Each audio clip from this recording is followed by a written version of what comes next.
Welcome to the Banker Lamp. Please enjoy the video. In this video, I will explain how to play Minecraft Education on your MacBook Air. First, navigate to the official Minecraft Education website. You will find a dedicated download area for Mac OS.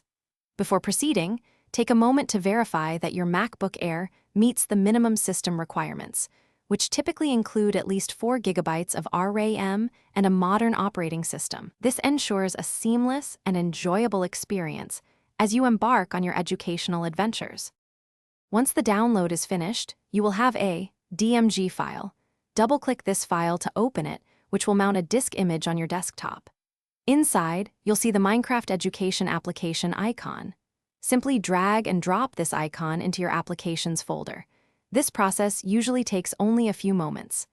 After the transfer is complete, remember to eject the disk image from your desktop to keep your workspace tidy and organized.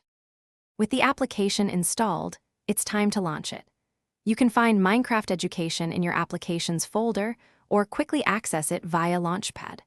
Upon opening, you will be greeted by the login screen. It is crucial to use your specific school or organizational account credentials to sign in.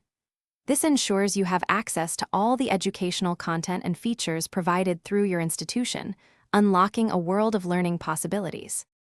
Now that you are logged in, you can begin exploring the vast world of Minecraft Education. Dive into numerous pre-built worlds, participate in engaging lessons, and experiment with coding activities. Leverage powerful in-game tools such as the Code Builder, which allows you to program actions, and the camera tool for documenting your creations. You can also collaborate with other students in multiplayer sessions, fostering teamwork and shared learning experiences within this dynamic platform. Thanks for watching. If this was helpful, leave a like and consider subscribing. See you next time.